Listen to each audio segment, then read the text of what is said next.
పితా పుత్ర పవిత్రాత్మ నామమున ఆమెన్. క్రీస్తునాథుని యందు మిక్కిలి ప్రియ సహోదరి సహోదరులారా, మరణాన్ని గెలిచినటువంటి యేసు భగవానుడు, పునరుత్థానుడైనటువంటి క్రీస్తు ప్రభువు మానవాళికి అందించేటువంటి అతి శ్రేష్టమైనటువంటి అనుగ్రహాలలో ఒకటి శాంతివరం, సమాధానవరం. దీనిని గురించి మనం యోహాను సువార్త 20వ అధ్యాయము 19వ వచనములో ఈ విధంగా చదువుకుంటాం. అది ఆదివారము సాయం సమయము. యూదుల భయముచే శిష్యులు ఒక చోట తలుపులు మూసుకొని ఉండిరి. యేసు వచ్చి వారి మధ్య నిలువబడి, మీకు శాంతి కలుగునుగాక అని పలికెను. ప్రియులారా, శిష్యులకి తాను ఉత్థానమైన తర్వాత మొట్టమొదటిగా ఇచ్చినటువంటి అతి శ్రేష్టమైనటి ఉత్థాన వరం, ఉత్థాన అనుగ్రహం శాంతివరం, సమాధాన వరం. మానవాళి అంతా కూడా ఈ శాంతి కోసం, ఈ సమాధానం కోసం వెతుకులాడుతుంది. మన స్థితి ఏ విధముగా ఉన్నా, మన పరిస్థితి ఏ విధముగా ఉన్నా కానీ, మనం ఎంతటి వారమైనా మానవాళి అంతా కోరుకునేది ఈ శాంతి సమాధాన వరమే. కానీ అదేంటో కానీ మానవుడు ఈ శాంతిని ఎంతగా కోరుకుంటే ఈ ప్రపంచంలో ఈ శాంతి అనేది అంతగా కొదువు పడిపోతుంది, తగ్గిపోతుంది. కొన్నాళ్ళ క్రితం నా దగ్గరికి హైదరాబాదు నుండి మంచి విశ్వాసం కలిగిన కుటుంబం ఒకటి వచ్చింది. తల్లి, 2 కుమార్తెలు, 2 అల్లుళ్ళు, వాళ్ళ కుటుంబం అంతా కూడా కలిసి రావటం జరిగింది. కాసేపు మాట్లాడిన తర్వాత వాళ్ళు చెప్పిన మాట ఏంటంటే, దేవుని కృప వలన మాకు సంపదల పరంగా, ఉద్యోగాల పరంగా అన్నీ కూడా దేవుడు మాకు సమృద్ధిగా ఇచ్చాడు. ఆర్థికంగా కానీ, సామాజికంగా కానీ కాస్తో కూస్తో ఉన్నతమైన స్థితిలో ఉన్నాం మేము. కానీ ఫాదర్ గారండి, మాకు తెలియకుండానే మేమెంతగా ప్రయత్నం చేస్తున్నా కానీ మా కుటుంబాలలో ఆ శాంతి లేదండి, ఆ సమాధానం ఉండటం లేదండి. ఆ సాతానుడనేటువంటి వాడు మమ్మల్ని సమాధానంగా ఉండనీయట్లేదండి అని చెప్పటం జరిగింది. ఇది నిజమే కదా ప్రియులకు దేవుని బిడ్డలారా. ప్రపంచమంతా కూడా అశాంతితో, అలజడితో ఉంది. ముఖ్యంగా ప్రస్తుత పరిస్థితిని మీకు చెప్పాల్సిన అవసరం లేదు. అటువైపున ఇరాన్ మీద అమెరికా, ఇస్రాయేలు, లెబనన్, ఇతర మధ్య ఆసియా దేశాలన్నీ కూడా యుద్ధంలో ఉన్నాయి. పైకి కనపడటానికి అది ఒక అమెరికా, ఇరాన్, ఇజ్రాయెల్ చేస్తున్న యుద్ధంలాగానే కనబడ్డా, దానిని లోపలికి వెళ్ళి చూస్తే ప్రపంచమంతా అందులో ఇరుక్కుందండి. అక్కడెక్కడో యుద్ధం జరుగుతుంటే మనం భయపడిపోతున్నాం. అక్కడెక్కడో యుద్ధం జరుగుతుంటే మనం గ్యాస్ బండల కోసం, గ్యాస్ కోసం పరిగెడుతున్నాం. అక్కడెక్కడ యుద్ధం జరుగుతుంటే ఇక్కడ పెట్రోల్ రేటు పెరిగిపోతుంది. మనందరిలో ఒకలాంటి భయం. ఒకవైపున మేము శక్తివంతమైనటువంటి వాళ్ళం, బలవంతులం అని చెప్పుకుంటున్నట్టు అమెరికా కూడా లోపల ఏదో ఒక భయములో కొట్టుమిట్టాడుతుంది. విచిత్రం కాదా ప్రియులారా? ఇది సత్యం కాదంటారా? ఇది ప్రపంచాన్ని చూచినప్పుడు మనకు తెలిసేటువంటి సత్యం. మరోవైపున నిన్నగాక మొన్న 2 రోజుల క్రితం విజయవాడ లయోలా కాలేజీలో ఒక ఫాదర్ గారు, ఒక సైంటిస్ట్, జెస్విట్ ప్రీస్ట్, యేసు సభ గురువు, సైంటిస్ట్, ఆయన ఒక టాక్ ఇస్తున్నారు అని తెలిస్తే నేను కూడా వెళ్ళటం జరిగింది. వారు ప్రకృతిని మానవుడు ఏ విధంగా వినియోగించుకోవాలి, ప్రకృతిని ఏ విధంగా ప్రయోజనకరంగా మలుచుకోవాలి, ప్రకృతి మనకు సహాయం చేయాలంటే మనం ఏ విధంగా దాన్ని వినియోగించాలి అనే అంశం మీద చాలా చక్కని ప్రసంగాన్ని చేశారు. ఆయన ప్రపంచంలోనే ఉన్నటువంటి సైంటిస్టుల్లో 1% గ్రేట్ సైంటిస్టుల్లో ఒకళ్ళు ప్రియులారా. యేసు సభ గురువు, ఎన్నో ఆవిష్కరణలు ఆయన కనిపెట్టారు. ఆయన చెప్పేది కూడా ఇదే. రాను రాను మానవుడు ఈ ప్రకృతి పరంగా కూడా, ఈ నేచర్ పరంగా కూడా దానిని వినియోగించుకోవలసిన దానికంటే ఎక్కువగా వినియోగించుకొని abusing and misusing the nature, over using the nature, మానవుడి నిదానంగా మానవాళిని, యావత్ మానవాళిని కూడా అశాంతిలోకి, అలజడిలోనికి నెట్టివేస్తున్నాడు. ప్రపంచాన్ని చూస్తే ప్రియులారా, ప్రతి కుటుంబంలో ఇది జరగటం లేదా? రాను రాను పెరిగిపోతుంది. వ్యక్తిగతంగా చాలామంది నాకు శాంతి లేదయ్యా, సమాధానం లేదయ్యా అని భయం గుప్పెట్లో పాతుకొని పోతున్నారు. ఇంకా ప్రియులారా, కొంతమంది నాకు కొద్దిగా ప్రశాంతత కావాలి. ఏం కావాలి? ప్రశాంతత కావాలి, శాంతి కావాలి. ఈ ప్రశాంతత కోసం, ఈ సమాధానం కోసం తప్పుడు దారులు తొక్కుతున్నారు. They are taking the wrong ways and means.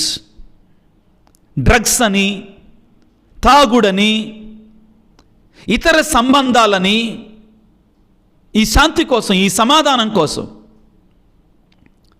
కానీ ఏమవుతుంది? నిదానంగా మానవుడు దానికి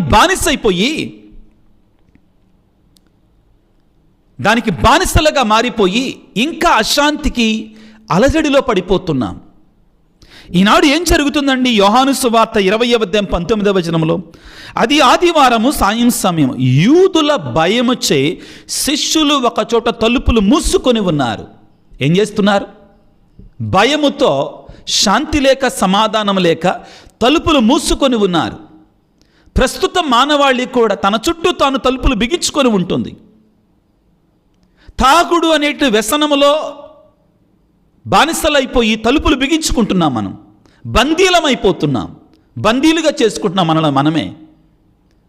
లేకపోతే ఇతర పాపపు క్రియలకి మనం బానిసలమైపోయి వాటికి మనం బందీలైపోతున్నాం. ఒక్కసారి మనం వాటి లోపల పడినప్పుడు, ఆ తప్పుడు దారులు తొక్కినప్పుడు ఇంకా మనలో అశాంతి, అలజడి బయలుదేరుతుంది. ఇటువంటి మానవాళికి ప్రియులారా, ఉత్థానమైనటువంటి యేసు భగవానుడు ఇచ్చేటువంటి అభయహస్తం ఏమిటి అంటే, మీకు శాంతి కలుగునుగాక. ఆయన మాత్రమే ఇవ్వగలిగిన శాంతి ప్రియులారా, ఆయన మాత్రమే ఇవ్వగలిగిన సమాధానము, ఉత్థాన క్రీస్తు ఇవ్వగలిగిన నిజమైన శాశ్వతమైనటువంటి శాంతి, సమాధానం. ఆయన అంటున్నాడు, మీకు శాంతి కలుగునుగాక. యోహాను సువార్త 20:19 యేసు వచ్చి వారి మధ్య నిలువబడి మీకు శాంతి కలుగునుగాక అని పలికెను. ఈనాడు మనందరము కూడా ఆ ఉత్థాన క్రీస్తు ప్రభు దగ్గరికి వెళ్ళి మనం అడగాల్సింది ఏంటంటే, అన్నిటికంటే ముఖ్యంగా, ప్రభువా మాకు నీ శాంతినివ్వయ్యా, నీ ఉత్థాన శాంతిని మాకు ప్రసాదించయ్యా. మా కుటుంబాలకి, మా సంఘాలకి, మా ప్రపంచానికి నీ నిజమైనటువంటి ఆ ఉత్థానమైనటువంటి శాంతినివ్వయ్యా. నువ్వు మాత్రమే ఈ ప్రపంచానికి నిజమైనటువంటి శాశ్వతమైనటువంటి శాంతిని ఇవ్వగలిగినటువంటి వాడవు. నువ్వు తప్ప మరెవ్వరూ కూడా ఈ ప్రపంచానికి నిజమైన శాంతిని, సమాధానాన్ని ఇవ్వలేరయ్యా అని మనం కోరుకోవాలి. ప్రియులారా, యేసు ప్రభు ఈ లోకములో జన్మించక పూర్వమే 700-600 సంవత్సరాల క్రితమే యెషయా ప్రవక్త ఆ పుట్టబోయేటువంటి మెస్సయ్య, ఆ పుట్టబోయేటువంటి ఇమ్మానుయేలు దేవుడు శాంతికరుడైన రాజుగా ఉంటాడు అని యెషయా గ్రంథం 9:6-7 చాలా స్పష్టంగా చెప్తారు. ఆయన శాంతికరుడైన రాజు, సమాధానకర్త. ఇదే క్రీస్తు ప్రభు ప్రియులకు దేవుని బిడ్డలారా, యోహాను సువార్తలో 14:27 శాంతిని మీకు అనుగ్రహించుచున్నాను, నా శాంతిని మీకు ఇచ్చుచున్నాను, లోకము వలె నేను ఇచ్చుటలేదు, మీరు కలవరపడవలదు, భయపడవలదు అని పలుకుతున్నాడు. మీరు కలవరపడవలదు, భయపడవలదు. శిష్యులు కలవరపడ్డారు, శిష్యులు భయపడ్డారు, తలుపులు బిగించుకున్నారు. ఎవరి వలన కలవరపడ్డారు? యూదుల వలన కలవరపడ్డారు, పరిసయ్యులు ధర్మశాస్త్ర బోధకుల వలన కలవరపడ్డారు. కానీ వాళ్ళకి తెలియంది ఏంటంటే, వాళ్ళకి యేసు ప్రభు ఎన్నోసార్లు బోధించారు, నేను ఉత్థానము కాబోతున్నాను, నేనే శాంతి ప్రదాతను, సమాధానకర్తని అని ఆయన చెప్పాడు. ఆ శిష్యులు విన్నారు. మత్తయి శుభవార్త 11వ అధ్యాయంలో యేసు ప్రభు పలికినటువంటి 28వ వచనంలో పలికిన మాటలు, భారముచ్చి అలసి సొలసి ఉన్న సమస్త జనులారా నా యొద్దకు రండి, నేను మీకు విశ్రాంతినిస్తాను, శాంతినిస్తాను, సమాధానాన్నిస్తాను. ప్రియ దేవుని బిడ్డ, నువ్వు నమ్మినటువంటి మరణాన్ని గెలిచినటువంటి ఆ క్రీస్తు భగవానుడు, ఆ మృత్యుంజయుడు, ఆ మరణాన్ని గెలిచినటువంటి దేవుడు నీకు నిజమైనటువంటి శాశ్వతమైనటువంటి ఈ లోకము కాని, లోకములో ఉన్న ఏదీ కాని ఇవ్వలేనటువంటి నిజమైన శాంతిని, సమాధానాన్ని ఇవ్వడానికి సిద్ధముగా ఉన్నాడు. నీవు నేను చేయవలసిందల్లా ఏమిటి అంటే, ఆయన మీద విశ్వాసం ఉంచి ఆయన వద్దకు వెళ్ళి ఆయనను అడగాలి, అయ్యా నీ నిజమైన శాంతిని, సమాధానాన్ని మాకు దయచేయి ప్రభువా. ప్రియులారా, దయచేసి అందరం గుర్తుంచుకుందాం, మనందరికీ శాంతి కావాలి, మనందరికీ సమాధానము కావాలి. మనకి ఏదో తెలుగులో సామెత ఉంది కదా, అంగడి నోట్లో అల్లుడికి అన్నీ ఉన్నా కానీ శని ఉంటే ప్రయోజనం ఏముంది? అంగట్లో అన్నీ ఉన్నా కానీ అల్లుడి నోట్లో శని ఉంటే ఏం ప్రయోజనం? మనకి వస్తుపరంగా, ధనపరంగా, హోదాపరంగా, పలుకుబడి పరంగా, సామాజిక పరంగా మనకు అన్నీ ఉన్నా కానీ మానవాళికి జరుగుతుంది ఇదేనండి. హృదయం లోపల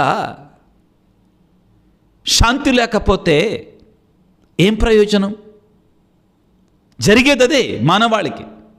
కానీ ప్రభు ఈ రోజున నీతో నాతో పలుకుతున్న మాట, నేను మీకు శాంతినిస్తా. ఏ స్థితిలో ఉన్నారండి శిష్యులు? వాళ్ళు యూదుల భయం వచ్చే తలుపులు మూసుకొని ఉన్నారు. మానవుడు కూడా ఇదే స్థితిలో ఉన్నాడండి. మానవుడు కూడా ఇదే స్థితిలో ఉన్నాడు. మనస్తత్వ శాస్త్రవేత్తలు ఏమని చెప్తున్నారంటే, రాను రాను చాలామంది పిల్లలంట, పెరిగే పిల్లలు ఒకలాంటి భయం గుప్పెట్లో బ్రతుకుతున్నారంటండి. ఒక మానసికమైనటువంటి వ్యాధిలో బ్రతుకుతున్నారు. ఎవడో ఏదో నాకు చేయబోతున్నాడు, ఏంటో నాకు చేయబోతున్నాడు, ఈ భయం అనే పదం ఎక్కువ వినపడుతుందండి. ఒక రకమైన భయం కాదు. ఈ ఉత్థాన కాలం నేను చాలా ప్రసంగాలు దీని గురించి మాట్లాడుతున్నాను. మరి దేంటి దీనికి విరుగుడు? యేసు ప్రభు ఈరోజు మనకు చెప్తున్నాడు, నా యొద్దకు రండి, ఉత్థాన క్రీస్తు వద్దకు మనం వెళ్ళాలి. ఒక్కసారి కాదు ప్రియులారా, 2 సార్లు అంటారు యేసు ప్రభు. ఈ 4 వచనాలలోనే 2 సార్లు 19వ వచనంలో యోహాను సువార్త 20వ అధ్యాయం, యోహాను సువార్త 20వ అధ్యాయం 19వ వచనంలో ఒకసారి అంటారు, యేసు వచ్చి వారి మధ్య నిలువబడి మీకు శాంతి కలుగునుగాక, తలుపులు మూసి ఉండగానే. 21వ వచనంలో మరొకసారి యేసు మరలా వారితో మీకు శాంతి కలుగునుగాక అని పలుకుతున్నారు. ప్రియ దేవుని బిడ్డ, యేసు ప్రభు శిష్యులు ఎక్కడ ఉంటే వెళ్ళారు? తలుపులు మూసుకొని ఉండగా కూడా యేసు ప్రభు లోపలికి వెళ్ళారు. ఒకవేళ నీవు కూడా భయముతోటి నీ హృదయం అనే తలుపులు మూసుకొని ఉన్నావా? నీ హృదయం అనే తలుపులు బంధించి ఉన్నావా? యేసయ్య అంటున్నాడు, నేను హృదయ ద్వారము చెంత నిలిచి తలుపు తట్టుచున్నాను, లోనికి రావాలనుకుంటున్నాను, శాంతినివ్వాలనుకుంటున్నాను. ప్రియ బిడ్డ, ఒక్కసారి ఆత్మ పరిశీలన చేసుకో. నీలో ఉన్నటువంటి అశాంతికి కారణం ఏమిటి? నీ పొరుగువారా, నీ ఇరుగువారా, నీ శత్రువులు అనుకుంటున్నటువంటి వారా, లేకపోతే నీలో ఉన్నటువంటి అశాంతికరం నీ పరిస్థితియా, నీ దీన పరిస్థితియా ఏమిటి? ఒకవేళ ఉద్యోగం రావడం లేదు, లేకపోతే నాకేదో ఆర్థికంగా నష్టపోయి ఉన్నాను, నేను కావలసినట్టు జరగటం లేదు, నా పిల్లల విషయంలో, నా భవిష్యత్తు విషయంలో, నా భర్త విషయంలో, నా భార్య విషయంలో నా స్థితి, నా పరిస్థితి బాగలేదు, నేను కూడా బంధించబడినటువంటి స్థితిలో ఉన్నాను, నేను కూడా కట్టివేయబడి ఉన్న స్థితిలో ఉన్నాను. శిష్యులు ఏ విధముగా తలుపులు మూసుకొని వాళ్ళను వాళ్ళు బంధించుకొని ఉన్నారో, ఎవరైనా వచ్చి పలకరిస్తే కంగారు పడిపోతున్నాం, టెన్షన్ పడిపోతున్నాం. మనం ఎప్పుడేం జరుగుద్దో టెన్షన్లో ఉన్నాం. మనం మానవుడు అదే స్థితిలో ఉన్నాడు. చాలామంది ప్రియులారా, ఈ తపస్సు కాలంలో నేను ఒక చోట దేవుని యొక్క వాక్యాన్ని బోధించటానికి వెళ్ళాను. ఒక తల్లి నా దగ్గరికి నవ్వుతూ వచ్చిందండి. ముఖం మీద నవ్వుంది. నా దగ్గరికి వచ్చి, జనం అందరూ ఉన్నారు కానీ కొంచెం ప్రక్కకు తీసుకొని వెళ్ళి నాతో మాట్లాడటం ప్రారంభించింది. ఫాదర్ గారండి, మీరు నన్ను చూస్తే నాకేంటిలే, నేను బాగానే ఉన్నాగా అనుకుంటారండి. నా లోపల సముద్రాలు పరిగెడుతున్నాయండి, నా లోపల అగ్ని మండుతుందండి, నాకు శాంతి లేదయ్యా, సమాధానం లేదయ్యా అని తన కుటుంబాన్ని గురించి చెప్పటం జరిగింది. ఈ ఉదాహరణ ఎందుకు తీసుకున్నాను అంటే, మానవుడు పైకి కనబడటానికి ప్రియులారా బాగానే కనబడుతున్నాడు, కానీ లోపల మనిషికి శాంతి లేదండి, కుటుంబాలలో శాంతి లేదండి, సమాధానం లేదండి.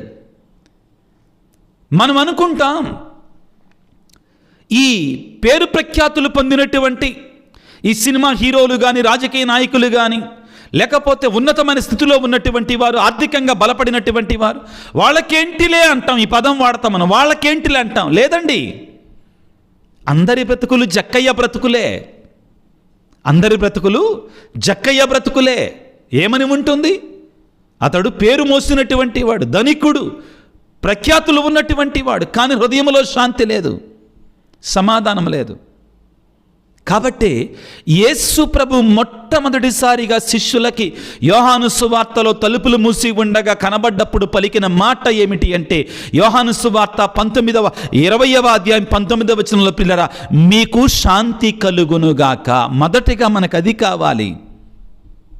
ఆయన దగ్గరికి వెళదాం బిడ్డలారా, ఆయన ఇచ్చే శాంతిని పొందుకుందాం. ఇదిగో లూకాసు వార్త 24వ అధ్యాయము 36వ వచనం, ఇంకా దయచేసి చదవండి. ఉత్థాన ఆ దర్శనాలను మీరు చదవండి ప్రియులారా. ఇదిగో మనకి ఈస్టర్ కాలం ప్రియులారా అన్ని కాలాల కంటే పొడుగైన కాలం, అది గుర్తుంచుకోండి మీరు. తపస్సు కాలం కంటే కూడా పొడుగైన కాలం. ఇప్పుడు మొదలుపెట్టి మనం పెంతుకోస్తు పండగ ఆ దినాల వరకు కూడా ఈస్టర్ కాలమే. ఇది అన్నిటికంటే పెద్ద పండగ. ఈస్టర్ నుండి మనం శక్తిని పొందుకోవాలి. ఈస్టర్ నుండి యేసై ఉత్థాన క్రీస్తు నుండే మనం అన్నీ పొందుకోవాలి. ప్రార్థన చేయండి, ఉత్థాన క్రీస్తుని వేడుకోండి. శిష్యులు ఎమ్మావు గ్రామంలో వెళుతున్నప్పుడు వాళ్ళల్లో ఒక అలజడి, శాంతి లేదు, సమాధానం లేదు, భయం గుప్పెట్ల వాళ్ళు ఉన్నారు, భయపడుతూ వెళుతున్నారు. యేసు ప్రభు వాళ్ళ మధ్యలోనికి వచ్చినా కానీ వాళ్ళ భయం, వాళ్ళ అశాంతి ఆయన గుర్తించకుండా చేసింది.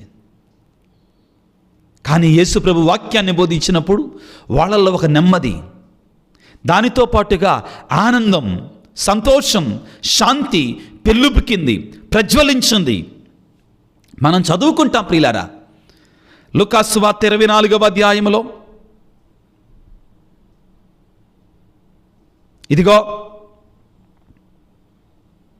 32వ వచనంలో, అంతటా వారు ఒకరితో ఒకరు ఆయన మార్గ మధ్యలో మనతో మాట్లాడినప్పుడు, లేఖనములను మనకి వివరించినప్పుడు మన హృదయములు జ్వలింపలేదా? శాంతితో, సమాధానంతో, సంతోషం వెలిగిపోయాయి. ఆ ఉత్థాన ప్రభు మనకి నిజమైనటువంటి శాంతిని, సమాధానాన్ని ప్రసాదిస్తానని పలుకుతున్నాడు. రోమాపత్రిక 5వ అధ్యాయములో 1వ వచనం నుంచి మనం చదువుకుంటే ప్రియులారా, అక్కడ పౌలు గారు నిరీక్షణ గురించి మాట్లాడుతున్నారు. నిరీక్షణ మనకిచ్చే నెమ్మదిని గురించి మాట్లాడుతున్నాడు. నిరీక్షణ మనకు అనుగించేటువంటి శాంతిని, సమాధానాన్ని గురించి మాట్లాడుతున్నాడు. జాగ్రత్తగా వినండి ప్రియులారా. రోమాపత్రిక 5వ అధ్యాయం 1వ వచనంలో, కనుక విశ్వాసం వలన మనం ఇప్పుడు నీతిమంతులుగా చేయబడుటొచ్చాయి, మన ప్రభువుకు యేసుక్రీస్తు ద్వారా దేవునితో మనం శాంతి, సమాధానాన్ని పొందుకున్నాం. ఎవరి ద్వారా అండి? మన ప్రభువుకు క్రీస్తు ద్వారా, యేసుక్రీస్తు ద్వారా మనము విశ్వాసం, ఆయనలో విశ్వాసం ఉంచటం ద్వారా నీతిమంతులుగా ఎంచబడి దేవునితో మనం నిజమైన శాంతిని, సమాధానాన్ని పొందుకుంటున్నాం. అదేవిధంగా ఫిలిప్పీ పత్రిక 4వ అధ్యాయం 7వ వచనములో ఇంకా స్పష్టంగా ప్రియులకు దేవుని ఏమంటారంటే, అప్పుడు దేవుని శాంతి అది సమస్త జ్ఞానమును మించినటువంటిది. దేవుడిచ్చేటువంటి శాంతి ఎట్లాంటిది అంటండి? సమస్త జ్ఞానాన్ని కూడా మించినటువంటిది. జ్ఞానం ఉన్నా కానీ శాంతి ఉండాలని గ్యారంటీ లేదండి. ఫిలిప్పీ పత్రిక 4వ అధ్యాయం 7వ వచనాన్ని చదువుతున్నాం ప్రియులారా. మానవ అవగాహనకి అతీతమైనటువంటి దేవుని యొక్క శాంతి, మానవులు ఊహించలేనటువంటి శాంతి మీ హృదయములను మనస్సులను యేసుక్రీస్తునందు భద్రముగా ఉంచునుగాక. ఎంత గొప్ప వాక్యం ప్రియులారా! మరొకసారి చదువుతాను వినండి. మానవ ఊహకి, మానవ అవగాహనకి అతీతమైన దేవుని యొక్క శాంతి మీ హృదయములను మనస్సులను యేసుక్రీస్తులో భద్రముగా ఉంచునుగాక. ఆయన ఇచ్చే శాంతి, ఆ యేసయ్యలో మీకు నిజమైన శాంతిని ఆ యొక్క భద్రముగా ఉంచాలి అని ప్రార్థన చేస్తున్నాడు. ఈరోజు మనం ప్రియులకు దేవుని బిడ్డలారా, ఆ ప్రభు యొక్క ఉత్థాన క్రీస్తు పాద సన్నిధికి వెళదాం. యేసు ప్రభు ఉత్థాన క్రీస్తుగా ఉత్థానం పొందిన తర్వాత శిష్యులకి, అపోస్తులకి అలనాడు, ఈనాడు నీకు నాకు వాగ్దానం చేస్తున్నటువంటి ఆ ఉత్థాన వరం, శాంతి, సమాధానం ఆయన మాత్రమే ఇవ్వగలిగినటువంటిది. ఆ ఉత్థాన క్రీస్తు దగ్గరికి వెళ్ళి కుటుంబ సమేతముగా ఈ ఈస్టర్ కాలంలో చాలా చోట్ల గురువులు ఈస్టర్ బ్లెస్సింగ్స్ మోసుకొని మీ కుటుంబాలకు వస్తారు. అక్కడ వారు పలికేదేంటి?